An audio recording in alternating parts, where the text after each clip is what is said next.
Bonsoir à tous, bienvenue dans votre émission Votre projet pour la Réunion. On va parler des européennes avec deux invités.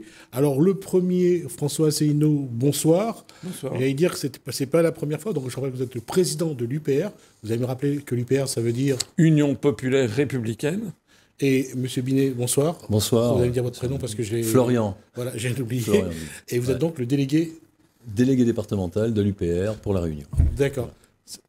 Je vais tout de suite dire... Alors, on va d'abord vous présenter. Avant que je commence à mettre un peu le désordre, on va parler de vous. Quel est votre parcours politique et votre CV? Très rapidement, je suis un ancien élève d'HEC, j'ai fait l'ENA, je suis entré à l'inspection générale des finances. Ensuite, j'ai eu une carrière de haut fonctionnaire qui m'a amené à faire du cabinet ministériel, notamment auprès du ministre des Affaires étrangères de Jacques Chirac, qui était Hervé de Charette. Et j'ai été aussi auprès du ministre de l'Industrie et du Commerce extérieur du gouvernement Balladur sous Mitterrand, ce qui m'a amené dans ma carrière à accompagner le président Mitterrand, puis le président Chirac, dans toute une série de déplacements à l'étranger. Donc pendant 4 ans de ma vie, j'ai fait du cabinet ministériel. Je le souligne parce que ça m'a amené à rencontrer beaucoup de dirigeants du monde entier et à avoir, je pense, une très grande connaissance des relations internationales et des problématiques géopolitiques, comme on dit maintenant, entre les nations. L'UPR, votre parti politique, vous l'avez créé? Alors j'ai créé il y a plus de 17 ans. Je l'ai créé le 25 mars 2007, le jour même du 50e anniversaire du 25 mars 1957, qui avait lancé le traité de Rome, le marché commun. Et même mes pires adversaires ne peuvent le nier, c'est le premier parti politique qui s'est créé en France avec comme objectif, c'est notre objectif, c'est toujours le même, sortir la France de l'Union européenne, de l'euro et de l'OTAN. Et pas par nostalgie, pas par ringardise, encore moins par xénophobie ou racisme, non. Tout simplement pour rendre aux Français ce qu'ils n'auraient jamais dû perdre, c'est-à-dire leur indépendance nationale, leur droit fondamental à décider de leur propre avenir. Franchement, ça doit être une maladie de journaliste. Je vais essayer de vous placer sur l'échiquier politique. Si vous devez vous placer sur l'échiquier politique. Alors, les journalistes, depuis que j'ai créé ce mouvement, ils adorent essayer de me caler à l'extrême droite.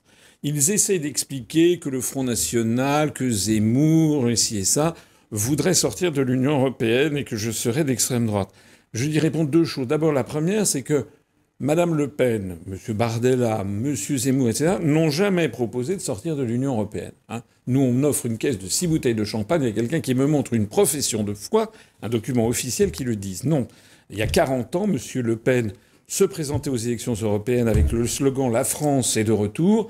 40 ans après, M. Bardella se présente aux élections européennes en disant « La France revient ». C'est un parti de revenants. En fait, ils sont toujours pour l'Union européenne. Bon. Nous, donc ça c'est le premier point. Le deuxième point, c'est que nous n'avons absolument rien d'extrême droite. Au contraire, le ministère de l'Intérieur, qui a regardé notre programme à la loupe, s'est rendu compte qu'en fait, on a un programme qui s'inspire de celui du Conseil national de la résistance de 43-44, un programme au-dessus du clivage droite-gauche pour avoir un programme de justice sociale exactement conforme à celui du CNR. Par exemple, dans notre programme, on propose des choses comme la renationalisation d'EDF, comment dirais-je, la non-privatisation de la Poste, inscrire la sécurité sociale dans la Constitution, etc. C'est tout sauf des mesures d'extrême droite. C'est au contraire plutôt des mesures de gauche qui sont conformes à l'esprit qui avait prévalu à la libération de la France. Et lorsque certains journalistes disent que vous êtes gaulliste, ça vous fait plaisir? Oui, enfin, je serais davantage... Alors, moi, j'aime pas, en fait, les récupérations, parce que chaque période a son... Je considère que De Gaulle a été certainement le plus grand chef d'État français du XXe siècle, avec ses qualités et ses défauts. Il n'a pas eu que des qualités. Mais ce qui avait prévalu avec De Gaulle, c'était quand même la grandeur, la souveraineté de la France. L'intérêt supérieur de la nation. Or, je suis désolé, mais aujourd'hui, tout le monde voit bien que la France c'est une pleine débandade. Et De Gaulle savait tenir tête, pas seulement... aux Allemands pendant la guerre. Aux Américains. Mais il avait tenu tête aux Américains. Et nous sommes le seul mouvement politique français qui tient vraiment tête aux Américains. Pour terminer, j'allais dire la situation aujourd'hui, la venue de François Asselineau, c'est pour aussi donner un petit peu de présence à ce que vous essayez de faire, de convaincre les Réunionnais de rejoindre le mouvement? Absolument. Parce qu'à l'heure actuelle, le porte-parole du Frexit en France, c'est François Asselineau. On s'aperçoit dans les actions qu'on peut mener sur le terrain, notamment les marchés, quand on va à la rencontre des Réunionnais, que de plus en plus de Réunionnais sont à l'écoute de l'idée même du Frexit. Et lorsqu'on leur parle de François Asselineau, ils ne comprennent pas pourquoi il est totalement invisibilisé au niveau des médias mainstream. Donc ils se posent des questions sur ce mystère, pourquoi François Asselineau, qui est pourtant l'homme politique, et il nous le dira bien tout à l'heure, qui est le plus vu sur les réseaux sociaux, est totalement absent des médias mainstream. Vous êtes blacklisté en métropole, c'est ça? Oui, c'est du bon français. Je suis blacklisté. C'est exactement ça. Il paraît que ça n'existe pas, mais si, ça existe. Et effectivement, comme le disait Florian Binet, ici, on a une délégation d'ailleurs très active, j'en profite pour le dire. Florian est réunionnais d'adoption depuis plus de 20 ans. On a maintenant quelques 200 adhérents. J'ai fait une grande réunion publique à Saint-Pierre où il y avait plus de 160 personnes. On en attendait 80. Il y avait le double. Et nous allons faire une réunion à Saint-Denis ce soir où on attend sans doute encore beaucoup plus de monde. Donc là, il y a du dynamisme. Mais il est vrai que sur les réseaux sociaux, j'ai des résultats extraordinaires. Je le dis très immodestement, mais c'est vrai. Un seul chiffre. Notre chaîne UPR TV sur YouTube, 96 500 000 vues. C'est colossal. On est de très loin le parti politique le plus vu. J'ai fait 20 vidéos qui ont dépassé le demi-million de vues. J'ai fait 6 vidéos qui ont dépassé le million de vues. Pour comparaison, la chaîne de télévision Horizon TV de Édouard Philippe, l'ancien Premier ministre, dont les médias nous disent que c'est l'homme politique préféré des Français, ce qui n'est pas vrai du tout à mon avis. Monsieur Édouard Philippe, il a une chaîne qui a fait 68 200 vues. Nous, on en est à 96 millions. Nous sommes très suivis sur Internet, mais effectivement, dans les médias mainstream métropolitains, c'est extrêmement difficile, c'est même quasiment impossible d'y passer. Il y a donc effectivement une consigne de blacklisting à notre égard. Alors, je vais mettre les pieds dans le plat. C'est un paradoxe. Vous êtes pour que la France sorte de l'Europe. Comment ça se fait que vous participez aux élections européennes? Alors c'est une question que l'on nous pose régulièrement. Déjà, vous avez par exemple des mouvements indépendantistes, par exemple en Corse, qui participent aux élections régionales en Corse. Et d'ailleurs, M. Jean-Guy Talabonne avait été parvenu à la tête de la collectivité de Corse. Il est indépendantiste corse. Ça ne l'a pas empêché de participer aux élections. On pourrait prendre beaucoup d'autres exemples de la même nature, mais surtout, nous, notre modèle, c'est Nigel Farage, le Britannique, qui avait créé un mouvement pour sortir de l'Union européenne et qui s'est fait connaître justement en ayant des députés au Parlement européen. Et à force de se faire connaître, à force de faire des discours qui tranchaient avec le blabla habituel au sein du Parlement européen, il s'est fait connaître dans l'Europe et au Royaume-Uni en prenant tellement d'ampleur que le gouvernement britannique a été contraint d'organiser un référendum sur le Brexit qui a donné les résultats que l'on a vus. Que vous ayez des députés élus ou pas pour l'Europe, quelle va être votre démarche pour continuer à porter ce message politique? Alors, ce qui est très important à comprendre, c'est qu'il y a une élection tous les 5 ans, que les parlementaires européens n'ont pas beaucoup de pouvoir en réalité, que par ailleurs, la France... Ils sont quand même 700. Hein. Oui, attendez, il y a 720 parlementaires, mais la France en a 81, c'est-à-dire 11%, 11,25%. Donc de toute façon, c'est marginal. Et de toute façon, le pouvoir des députés européens, on ne peut pas entrer dans le détail ici, est un pouvoir qui est assez faible. Mais ce que je voudrais dire, c'est que les Français ont pu juger. M. Bardella du Rassemblement national, les Français lui ont donné sa chance. Il a été député pendant 5 ans. Pendant 5 ans, il a fait quoi? Il n'a fait rien. Il a fait qu'il est allé au Parlement de Bruxelles pour prendre la rémunération, et puis c'est à peu près tout. Vous avez eu, les Français, ils ont donné leur chance à Mme Manon Aubry pour LFI. Les Français ont donné leur chance à M. Bellamy pour les Républicains. Donc nous, on dit, donnez-nous notre chance à nous maintenant, cette fois-ci.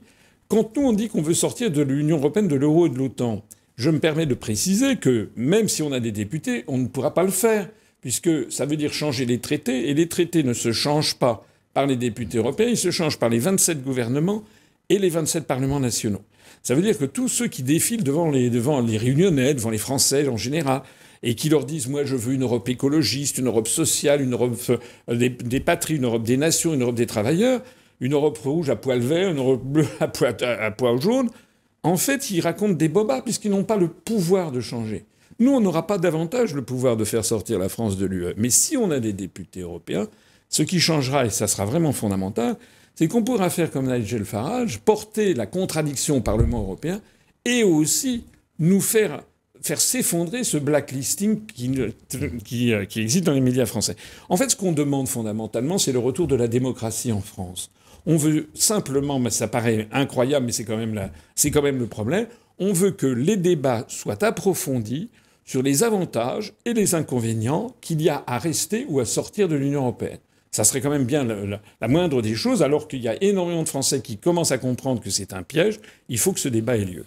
Florian Binet, les personnes qui sont dans votre groupe, votre mouvement, est-ce que l'appartenance à la France et à l'Europe pose un problème aujourd'hui où ils suivent plus ou moins la posture de Vous voulez dire les gens qui sont à l'heure actuelle adhérents à l'UPR? Ah non, on est tout à fait alignés sur le discours de François Asselineau. C'est d'ailleurs ça qui nous réunit. On est conscient aujourd'hui que l'Union européenne est en train d'amener la France dans un gouffre.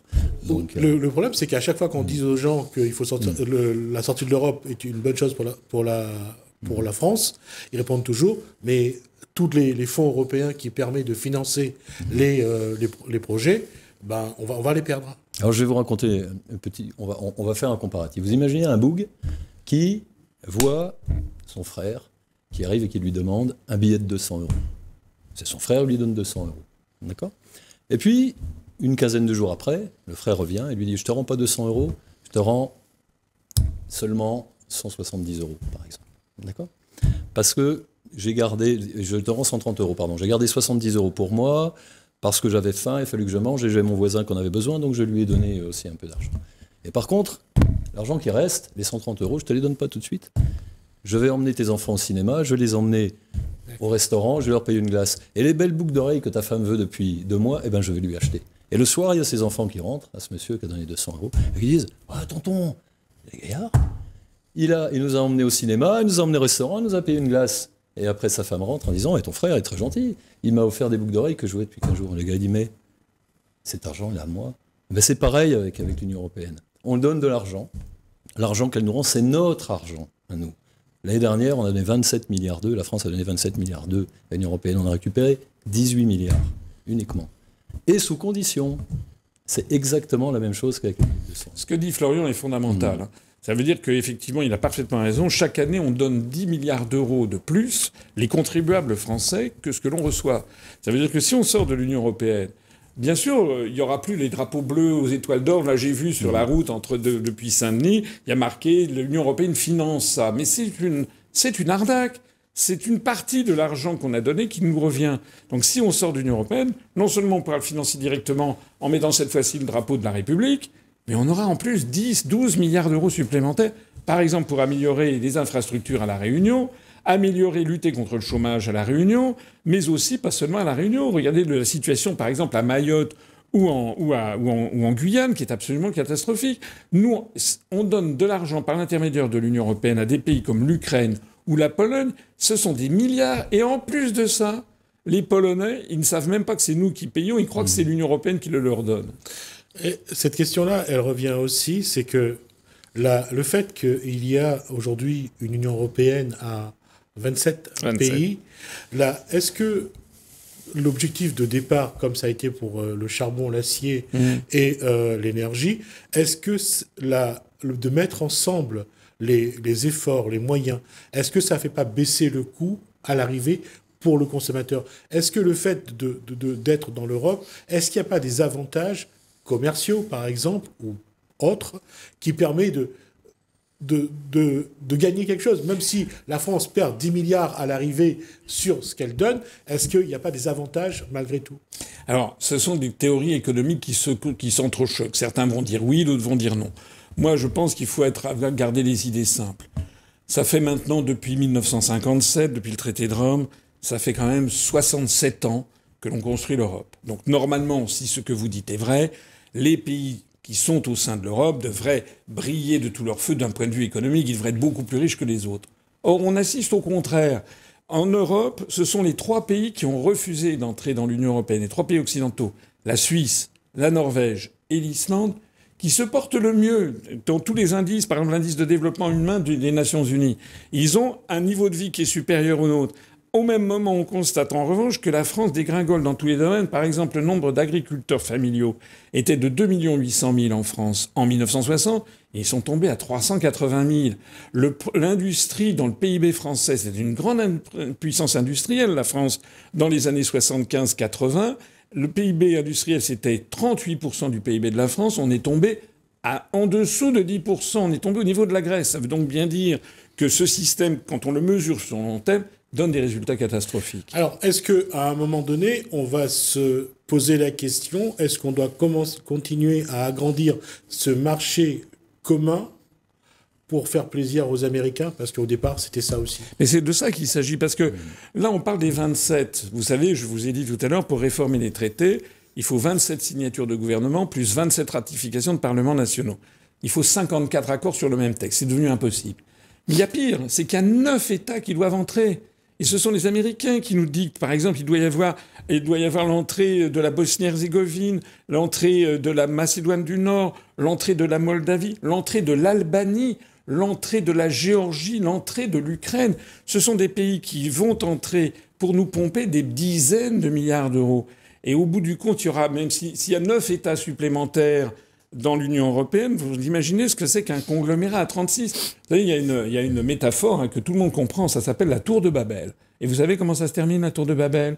Voilà. Diviser pour mieux régner. À la fin, ils vont plus se comprendre. Mais malgré tout, et on le voit, l'Europe aujourd'hui on va parler de l'Ukraine d'ailleurs, l'Ukraine qui veut rentrer. Il y a ce conflit armé avec la Russie. L'Europe n'est-elle pas en train de se prendre le pied dans le tapis parce que elle ne sait plus... Vous savez, ça fait 17 ans que j'ai créé ce mouvement politique. Pendant de nombreuses années, j'ai beaucoup de gens, notamment des personnes âgées, qui me disaient « c'est vrai que l'Europe pose des problèmes, mais monsieur Asselineau, l'Europe, c'est la paix. » Ça a été vendu comme ça. C'était la promotion commerciale. Vous savez, moi, je suis un homme de paix. Hein. Moi, j'ai des enfants, j'ai même un petit-fils. J'ai pas du tout envie de les voir aller à la guerre. Et ce à quoi on assiste, c'est quoi? C'est qu'en fait, vous savez, c'était le philosophe français Blaise Pascal qui avait dit « L'homme n'est ni ange ni bête, mais le malheur veut que qui veut faire l'ange fait la bête. » Et bien, c'est exactement ça. C'est-à-dire que cette création qui était censée nous apporter la paix est en train de nous apporter la guerre. L'Union européenne est en train de fabriquer des obus pour aller envoyer en Ukraine pour balancer sur les Russes. Mais vous savez ce qui va se passer un jour? C'est que les Russes... Poutine, à force de recevoir des obus made in France, ou des roquettes, ou des canons César qui envoient des mortiers, des tirs de mortier qui font des morts en Russie du côté de la ville de Belgorod, un jour il va commencer la moutarde va lui monter au nez. Et nous, face à la Russie, on va faire quoi? Moi, je n'ai pas envie ni que mes enfants, ni que mon petit-fils, ni que des Réunionnais. Les Réunionnais, ils ont payé le prix du sang dans les 2 guerres mondiales. Mais vous savez, je pense que Macron, il ne serait pas le dernier à faire venir la jeunesse réunionnaise pour l'envoyer au casse-pipe. Hein. Donc il faut tous se mobiliser contre la guerre, parce que cette guerre ne nous concerne pas. Et il est faux de présenter la Russie comme étant un pays agresseur. C'est vrai qu'ils sont intervenus en Ukraine militairement, ce qui n'est pas bien, mais auparavant, il y avait eu 10 ans de provocation depuis la révolution du Maïdan, où les Occidentaux et l'OTAN essayaient de grappiller et d'envahir, en fait, de se mettre en position face à la Russie. Donc, en fait, il s'agit d'une réponse face à une stratégie d'encerclement de l'OTAN, de la Russie par l'OTAN. C'est de ça qu'il s'agit, en fait. Nous, ça ne nous concerne pas.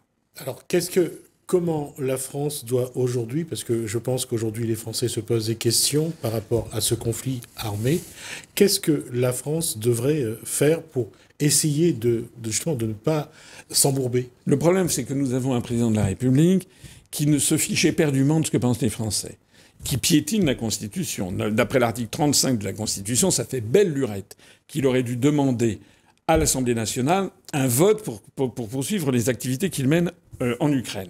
D'ailleurs, il pourrait aussi demander aux Français ce qu'ils en pensent par référendum. Bon, il ne le fait pas. En fait, il suit un agenda qui n'est pas fixé par les Français. Macron ne considère pas que les Français soient son patron. Il considère que c'est Washington et que c'est l'OTAN. C'est comme ça qu'il réagit. Face à ça, nous, on a lancé des quantités d'idées. On a lancé, par exemple, les grands partis politiques, par exemple le Rassemblement national ou LFI pourrait lancer la procédure de destitution en vertu de l'article 68 de la Constitution. Ils se refusent à le faire. Nous, on a ici ce que l'on dit aux Français, c'est que vous avez les élections européennes. C'est le moment de montrer votre opposition à tout ça. Si vous n'allez pas voter, si vous dites « Oh ben non, moi finalement ça m'intéresse pas », c'est comme si vous souteniez Macron, comme si vous donniez un blanc-seing pour qu'il poursuive sa politique guerrière vis-à-vis de la Russie. Si vous allez voter pour le Rassemblement national, pour les Républicains, etc., c'est comme si vous lui apportiez aussi de l'eau à son moulin, puisque je rappelle que M. Bardella, Mme Marion Maréchal pour les Zemmouriens, M. Bellamy, ils soutiennent l'Ukraine aussi. Donc si vous voulez vraiment envoyer un message cinglant à Macron en disant « Arrêtez tout ça », c'est pour l'UPR qu'il faut voter. C'est la raison pour laquelle je viens voir justement les Réunionnais. Alors, c'est ma dernière question, puisqu'on arrive au bout de cet échange. Comment l'UPR peut peser, parce qu'apparemment, sur la posture médiatique, vous n'êtes pas très demandé. Comment vous allez faire pour vraiment vous faire entendre? Écoutez, les réseaux sociaux, les télévisions comme vous qui font leur travail, parce qu'il y en a quand même beaucoup, et puis ça se propage très vite en ce moment sur les réseaux sociaux. Vous savez, pour nous, c'est important. Pourquoi? À La Réunion, en 2019, on avait fait 2,8%. Si on dépasse 3%, on est déjà remboursé de nos frais de campagne, ce qui est déjà un point très important, parce que notre argent, c'est uniquement l'argent des Français. Hein. On n'a rien du tout, on n'a aucun argent, on n'a pas d'emprunt bancaire. Notre seul patron, le seul boss, c'est les Français. Si on dépasse 3%, on est remboursé de nos frais de campagne, ce qui est important. Et il suffit de dépasser 5% pour avoir les premiers députés. C'est-à-dire que comme c'est une proportionnelle intégrale, de toute façon, il y aura des députés du RN, il y aura des députés de LFI, il y aura des députés socialistes, il y aura des députés les Républicains, mais qui nous fassent un petit peu de place. Hein. Donnez-nous notre chance à nous pour qu'on soit ceux qui vont apporter la véritable contradiction. Et ne doutez pas que si nous avons des députés, sur notre chaîne UPR TV, où on a des vues de façon considérable, on nous expliqueront ce que font les autres partis à Bruxelles. Parce que souvent, ils ne font pas à Bruxelles ce qu'ils disent qu'ils font quand ils parlent aux Français sur les chaînes de télévision parisiennes. Florian Binet voulait dire quelque chose? Oui, tout simplement que comparativement au début de la création de l'UPR, lorsque M. Asselineau a créé l'UPR, eh bien, il prêchait un peu dans le désert parce qu'en fait, il était visionnaire. Mais tout ce qu'il disait à l'époque se vérifie aujourd'hui. C'est donc du pain béni pour nous parce que tous les exemples sont ici et les Français et les Réunionnais sont capables de voir que tout ce que disait François Asselineau, d'ailleurs, je les engage à aller voir des vidéos de François Asselineau actuelles, mais également celles il y a plusieurs années, et ils verront qu'il n'a jamais changé de discours et que tout ce qu'il prédisait arrive aujourd'hui. Voilà. Messieurs, merci pour cet échange. Je rappelle merci donc Florian Binet, donc délégué UPR à La Réunion, et François Asselineau, donc président de l'UPR au niveau national. Merci d'être venu jusqu'à nous. On rappelle que la date pour l'élection, c'est le 9 juin. Donc, et qu'il faut être inscrit sur les listes électorales avant le 3 mai. Voilà. Et que pour trouver l'adresse de Florian Binet, il faut aller par exemple sur notre site upr.fr et taper délégué Réunion et ils trouveront les coordonnées de Florian s'ils veulent s'adresser à lui. D'accord. Merci. Je vous attends. Merci messieurs, merci à vous de nous avoir suivis. Merci Hélène, merci François, je vous dis à bientôt.